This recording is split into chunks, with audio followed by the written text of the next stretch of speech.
Thank you for joining us today at the first ever MySQL Sunday here at Oracle World. My name is Rob Young. I'm the Senior Product Manager for the MySQL server.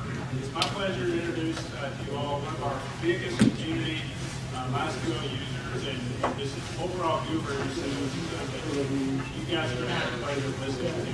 Sheeri Cabral is probably when you look at the MySQL community and equate a name to that, Sheeri's going to be that person you're going to see most often. She's a blogger, she's a friend, she does more for MySQL than frankly a lot of our internal people do for you. Now I'm going to read some stuff here about Sheeri. She has a master's degree in computer science, she specializes in databases. She went to Brandeis University. She's a well-known activist out there in the database and open source community. And she's been doing this stuff since she was 14 years old. So believe me when I say you're going to enjoy her talk. She's joined by Mike Frank. Mike works with me at Oracle. He came over with the MySQL acquisition. He is the Senior Product Manager over MySQL Workbench.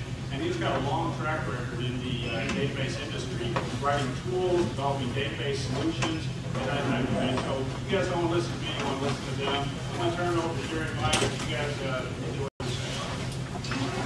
Thanks, Rob. I'm going to let Sheeri do most of the talking, but I'll give it a starter here.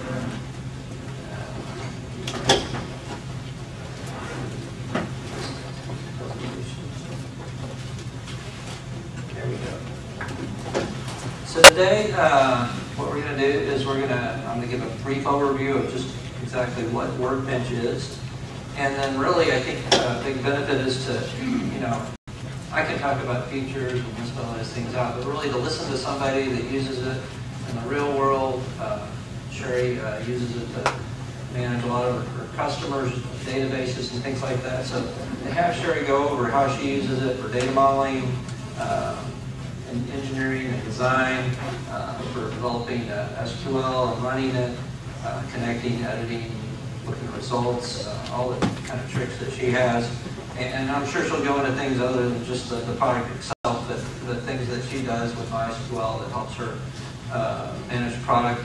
And then administration things as well. And then finally, I'll go into some things that we've got about how you can extend Workbench. And there's some neat things that you can do with Workbench that can make certain tasks a lot easier. And so I'll go into that briefly at the end, and I'll talk about some resources that you might want to look at for that, or some other things related to Workbench. And that'll be it. So, let me go down here. So first of all, if you're not familiar with Workbench, it's really the official MySQL GUI. It's the product that if somebody wants a GUI, whether it's on the Mac, whether it's on Windows, whether it's on Linux, Workbench is there. It's a native GUI.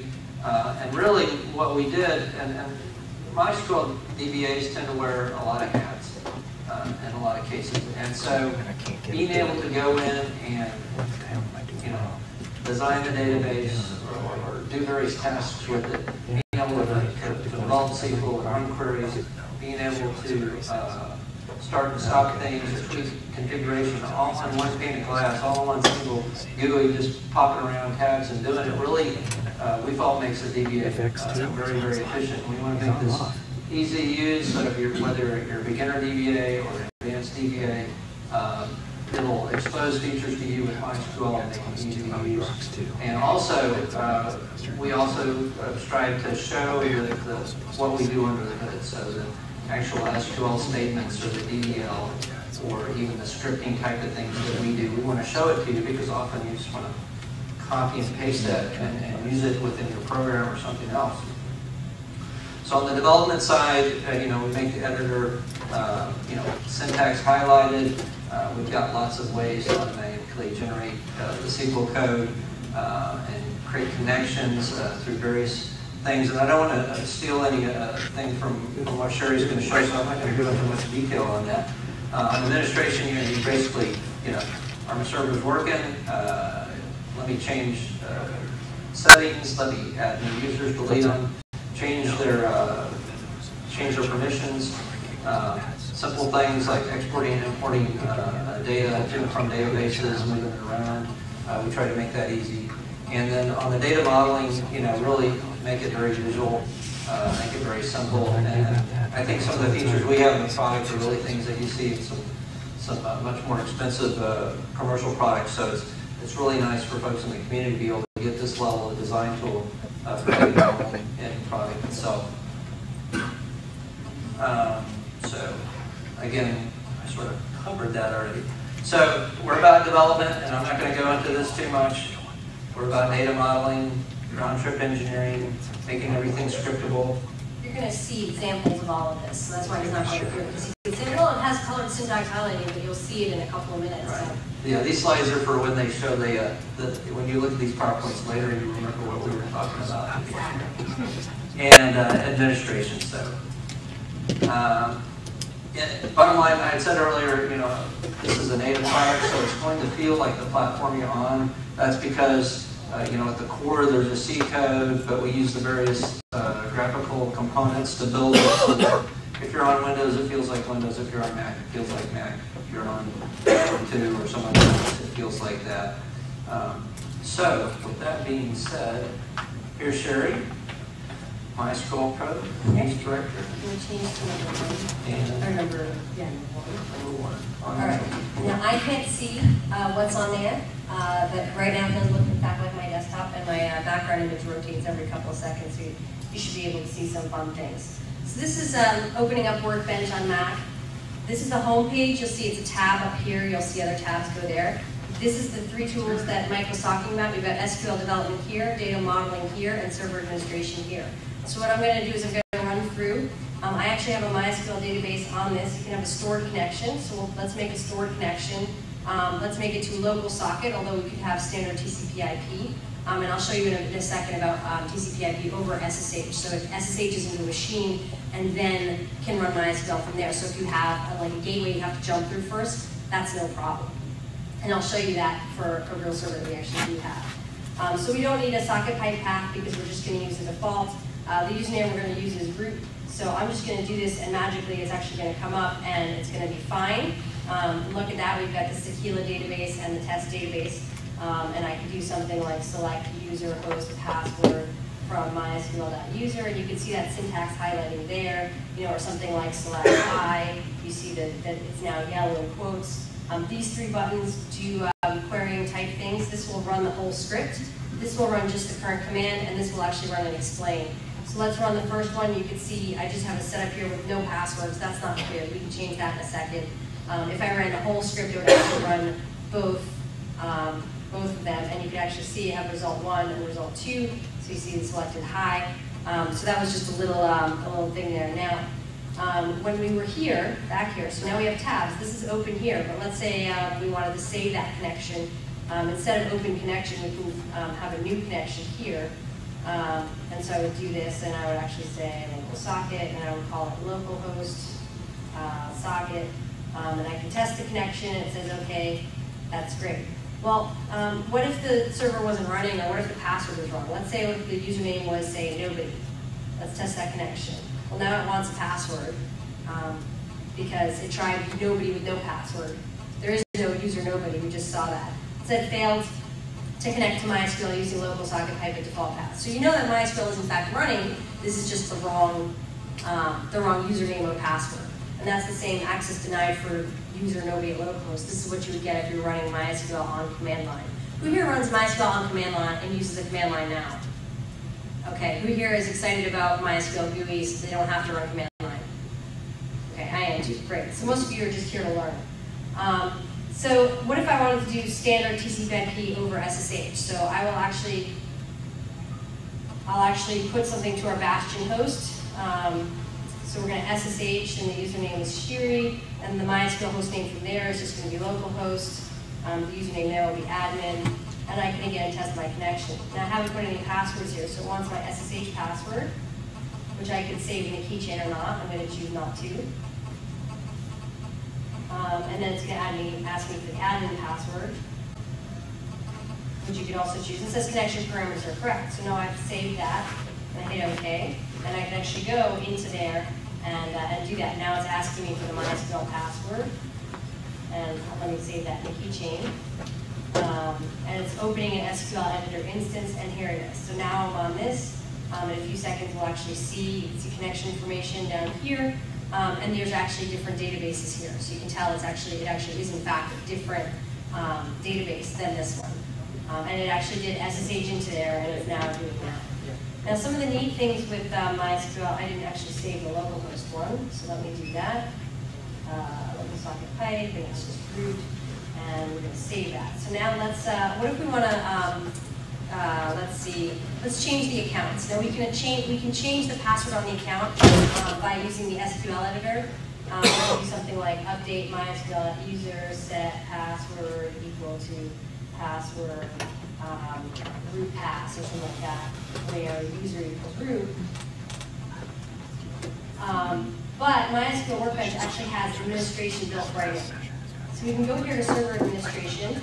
Let's set up a new server instance. Now the good news is we don't have to actually set up that host all again. We can just take parameters from an existing database connection, continue. Okay, so tested the database connection.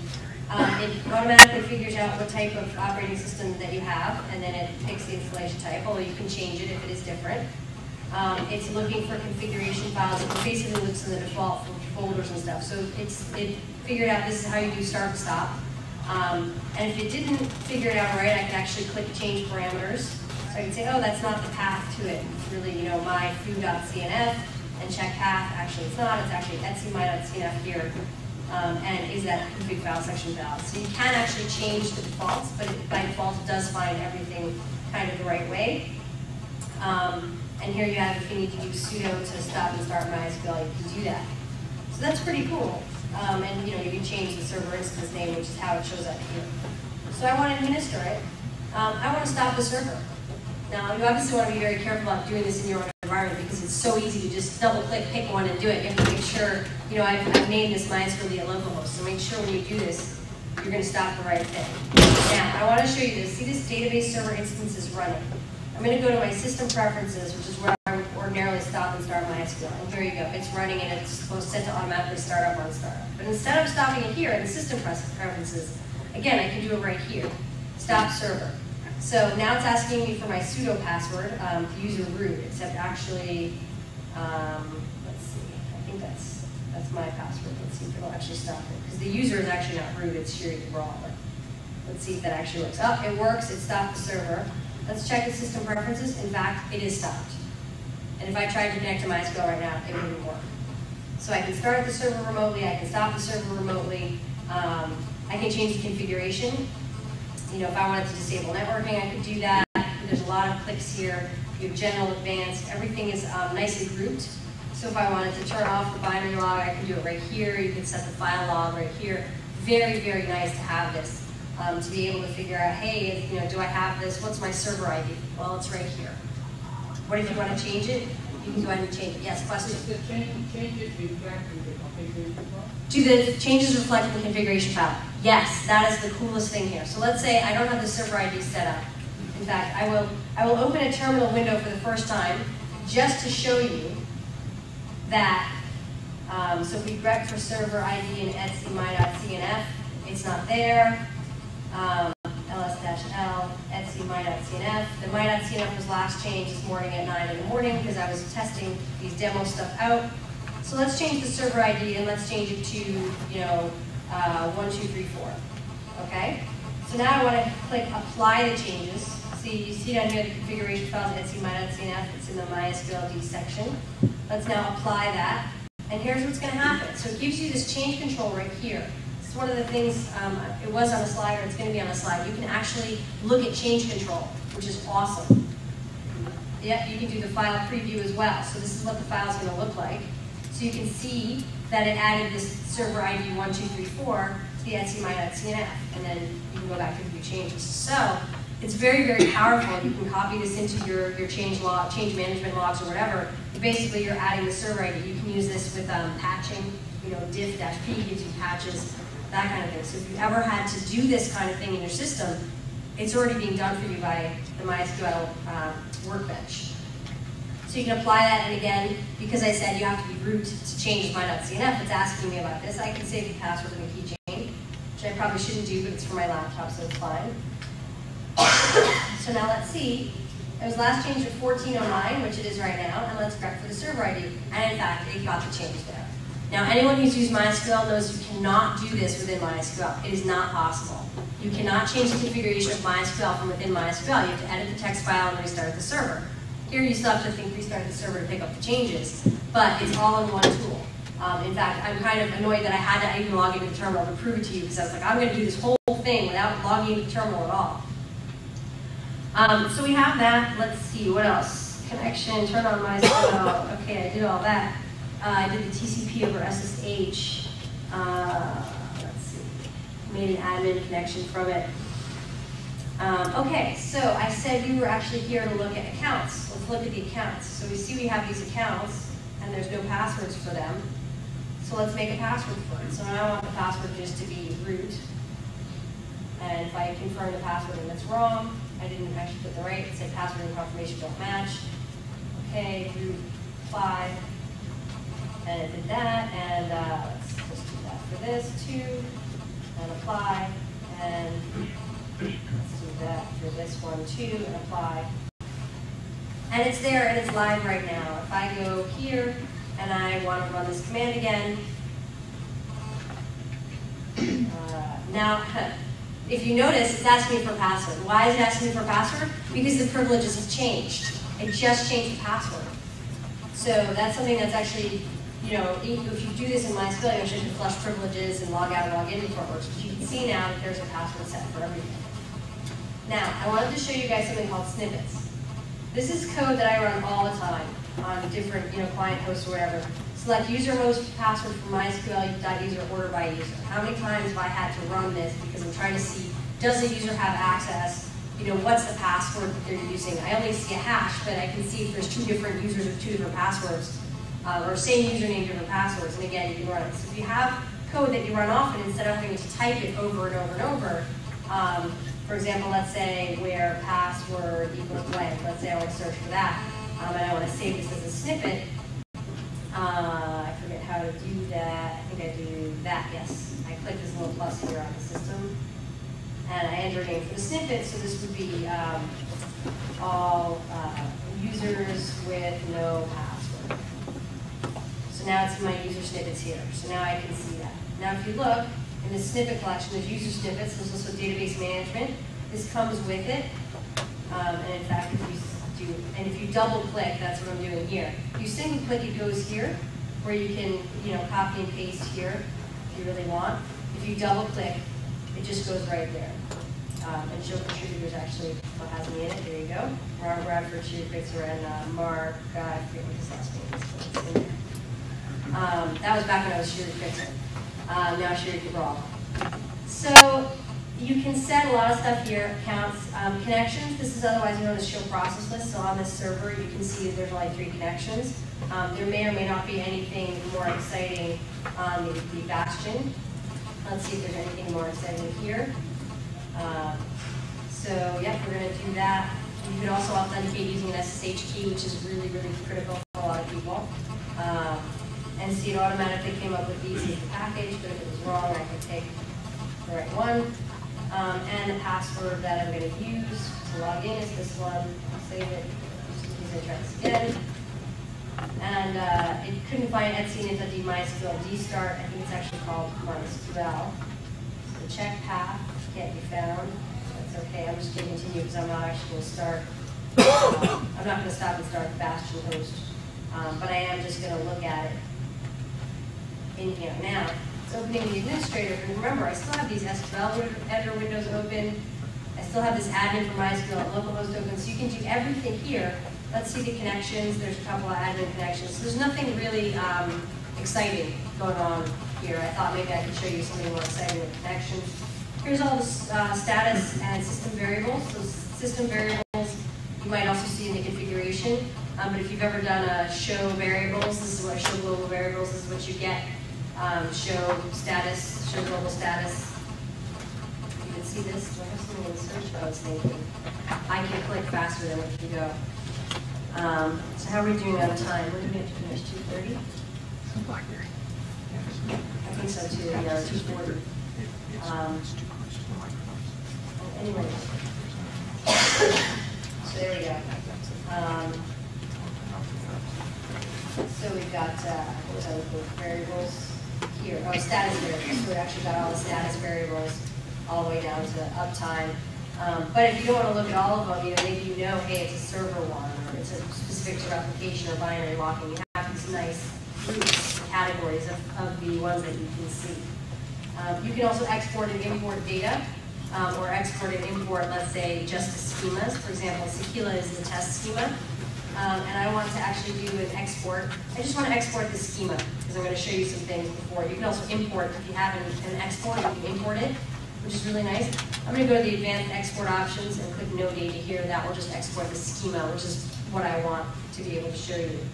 So now I can start the export. And it wants the root password. Let me say that the keychain for the root user. And export compile with 16 errors. So I can probably see the errors, but I think I know what they are. They're just routines and store procedures that are in there. So I'm not going to worry about that right now. But obviously in a real world scenario, you would look at it. So let's look at the third one we were talking about. Now again, we've got all these tabs and whatnot open. So it's really nice. Like this one I can close. But you can go left and right and you can see everything. So let's do some of the data modeling. Let's create a model from an existing database. Okay, so let's use an existing connection. But again, you could have done a one-off connection just to do this if you'd like. So I'm going to continue. It's connected to the database. I'm going to do it only on the Sequila database. And it's going to retrieve that and retrieve all the objects. I want to look at all the views, tables, routines, triggers. I could, change that if I wanted. And, let's place it all on a diagram. We want a model. So this reverse engineering, by the way, I just want to clarify. This, what I'm using, is 100% completely free. This is the community edition of Workbench. So everything that I'm doing costs you absolutely nothing right now, except for whatever bandwidth you use to download the version. Just wanted to say that. I think there is a paid version that has more features. Is that correct? I think you should talk about it. Yes. Yeah, actually, the paid version adds some data documentation stuff and such. So if you really need that. Which is very, very useful. But again, what I'm showing you now is the stuff that you can do for free. So I have a diagram now. Now, the Sequila sample database is basically a video rental store kind of application. So you see film, address, customer. And one of the neat things I found is that when you click here, you can actually see all the foreign keys are in green and blue, and they link to other things, and that's kind of neat that you can actually see it. You don't just have to follow, the trail. It actually shows you the trail. Let's say I wanted to, and this is the whole thing. You can see a little diagram over here. You have more info over here. So let's say I wanted to look at a table. Here's the customer table. Here's the collation engine. Here's all the columns that are there. Let's add a column. Let's add a column called middle name. And let's do, varchar 50. I don't know if we wanted an int or date time or whatever. It's all there. And it's going to be not null, which is the NN column. And we're going to have the default be blank. And the collation will have a table default, which you can change it. Everything's here. That's how you add a column in your model, right? So now in my model,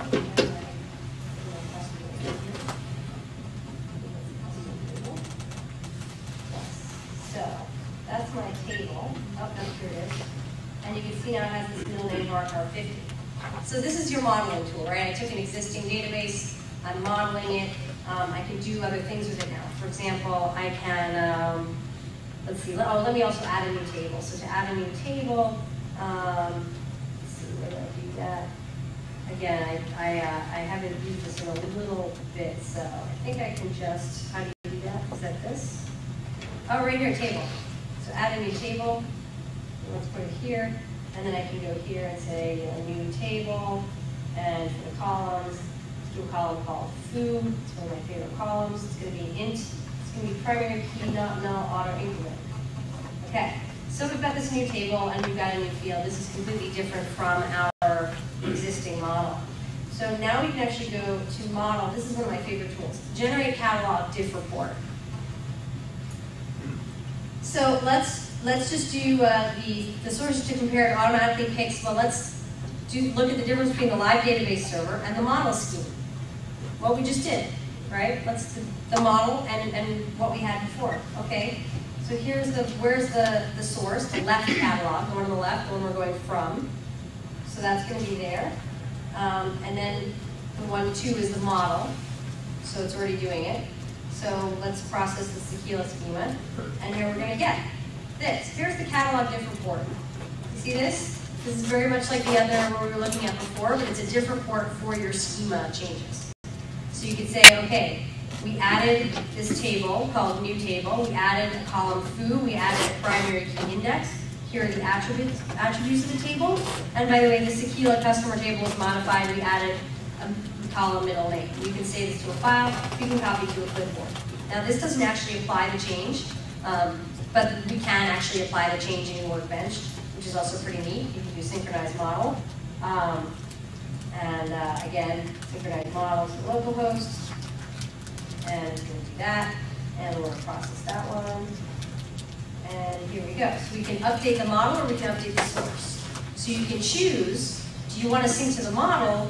Do you want those changes to the model to be applied to the database? Or do you want to reset the model to be like what the live database is?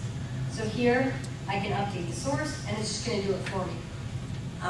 Yeah, is that a question? No, just stretch it.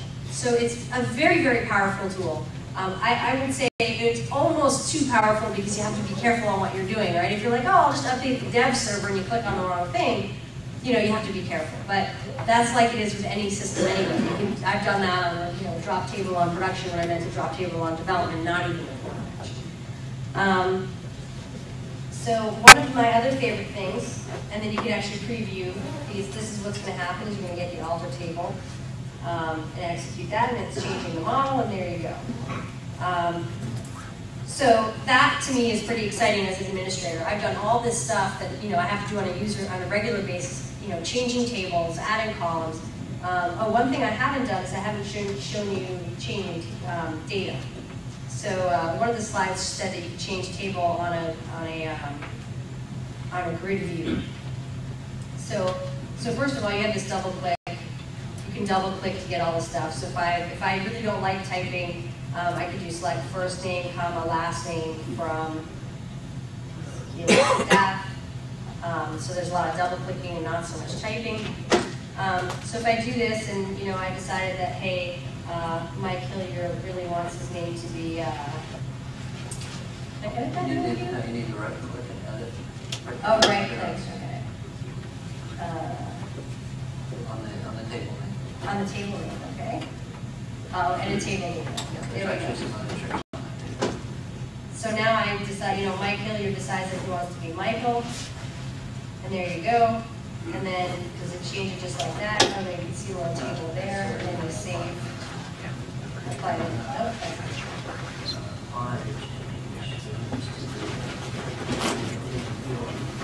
yeah. That was the check mark. And one thing we do too is that with DDL changes or update changes, when the SQL editor, we always show you the policy. But like Sheeri was saying, you want to make sure you don't move. So that sort of proofs a lot of stuff. Yep.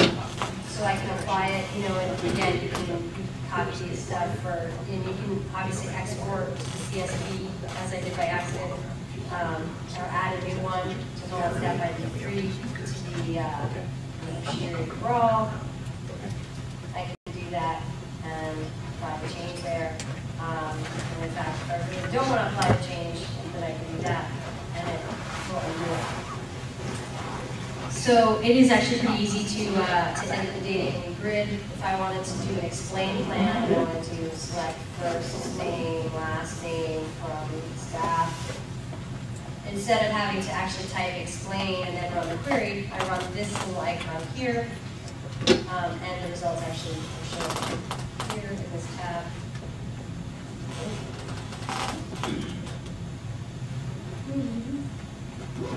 Yeah, oh, it's showing. There we go. Hold on a second.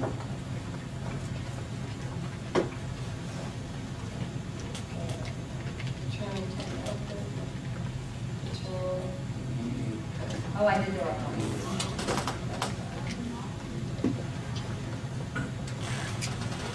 Yeah, there's one row. Oh, I must have forked finds bugs for me. And some I do.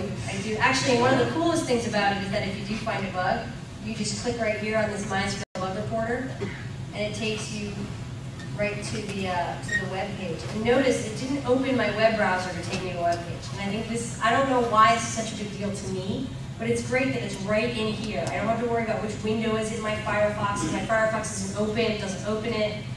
It just does it right here in the Workbench thing. It's all self-contained. So now I can find a bug that says, you know, I can look at Workbench and find bugs. But at any rate, I won't do that right now. But it's really nice to me that it's all self-contained. So let's see, what else do I have here? I showed you the explain button, just in case there's problems with the bugs interface, which I just did. And let's see, oh, so we have this thing, plugins, which is different depending on which window you're in. In the SQL editor window, you can do things with the result set. I don't know if you can see that, it says capitalized cell, lowercase cell, uppercase cell. And then utilities, execute query, tab output. These are actually things that you can program yourself. So these are just the ones that come with it. When you're on the admin side, no, the model side, the plugins are things like put indexes on columns, change the storage engine of all the tables, give a prefix to all the tables in the catalog. So that's actually the end of what I wanted to show you. There's also a scripting shell, which I'm just going to show you what this is, and Mike's just going to spend the next 5 minutes talking about what you can do. Basically, it's all in Python. So I'm not going to do that because we don't have the time. So. Okay. Sure. Switch myself back. So, so Workbench is accessible either through Python or through Lua, although we find most people are doing Python these days. And what's cool is it allows you to do things that maybe we haven't put in the tool. They're particular to your environment, or maybe they're not. There's something we need to add later, or for something that you're an active member of the community, you want to contribute new functionality into Workbench. And so you can do things like customize results and change them out, or we've had people write scripts that'll convert a data model into a different form, XML schema format. There are certain things that really makes nice and easy to do, and it's quick and simple. So we can't necessarily provide every feature that everybody wants, but if we can provide an easy way with 10 or 20 lines of code, you can pop it in there, then that's pretty cool. So basically for quick and dirty tasks, often say you've got a big data model and you just want to list out some tables, or you just want to find something in particular, or you want to do something interesting that we don't have, then you can write a script for it. So basically that's not a GUI thing, that's just I want to run it in a shell and I want the output there. But so what we have is we have this general runtime shell that exposes in a simple tree the values that are actually active inside the product. And so when you brought up a model, then that whole model is in this tree, and you can basically go through the tree, write a script to grab the objects you want, and do whatever transforms or prints or anything you want to do on that. So you can go through our tree. We've got modules that we built to make some things more convenient. There's things that people do frequently, and you can do that with a command editor style thing. So here I'm just showing a tree where I've got results data, and in this tree, if you were looking at it in detail, you can see that it actually goes down and shows what table and what rows were part of that results query. So a simple, useful example, we've gotten some requests from some folks that they wanted to do, and I think Sheeri may have been one of them, that they wanted some vertical outputs. And so in MySQL and the command line, you can do this vertical option, and it'll put things down, it'll have the column name, the value, so it's a sort of name value pair style format. It was all the way across, like SQL Plus was all the way across, and it's unreadable once you get past the length of the screen. MySQL actually has an option for vertical output. The Workbench didn't have it. So Mike did a plugin to display it vertically. Right, and we wrote it in Python, and it took Alfredo, the main guy, I think 15 minutes to do the thing. It was trivial. We snapped it in, and we didn't have to compile the code or do anything. So basically what you do is you can code it. We got lots of examples. We're blogging on a lot more these days. And you can add these in the ways where you can do it in the script, or you can actually add to our menus, and we show how to do that. So this one, for example, is in the menu for the SQL editor, to where you can get vertical output, and it's in there, and it renders it out. And it was 44 lines of Python. Most of it's sort of easy, simple cut and paste code, and then the lines you want to change are maybe about 10. And then you just go in, you install it, so you just say install the module file. You go find the thing, and it just plugs it right into the product, and it's ready there for you. But right now you have to bounce the product, and it shows up, and the coming release will make it where it just actually picks it up dynamically. And then it's there to run. And so in this case, you can see up in the upper top, we've got utilities, execute into text output vertical, and that wasn't there before, and now it's there. And of course, we deliver it in the product now because a lot of people wanted it, but it's that simple, it's that quick, and if anybody contributes these, we encourage you to blog on it, let us know about it, and we can share it with everybody else, because if one person needs it, probably 1,000 need it, and at some point we can even maybe incorporate that functionality in the product. That's about our time. Was there anything else that you wanted to say? Oh, there you go. Yeah. That's about it. Yeah. So at the end of the, if you download the talk, I've got a list of resources for doing all this type of stuff. Thank you so much for joining us, and we hope you try out Workbench if you haven't tried it already. Does anybody have any questions? Okay, question. Does it allow you to do replication? It doesn't have replication stuff. It supports replication configuration parameters, but it's not a tool for managing replication. Export and import, you can view replication sequence running, you can do things like start slave and stop slave, all that kind of stuff. Why don't I give you a t-shirt since you were creative and ask a question? Do you have another question? No. So the commission Everything. GUIs on Linux, Windows, and Mac, right? your host can be your server can be Your server can be anywhere, as long as you can do it by either direct TCP/IP or local or SSH and then TCP/IP. Question? Workbench really complement enterprise manager that are working the same from enterprise manager also. So the question is, does enterprise manager do the same, some of the same, is there any overlap between enterprise manager? And I think the answer is really no. I mean, enterprise manager is for monitoring.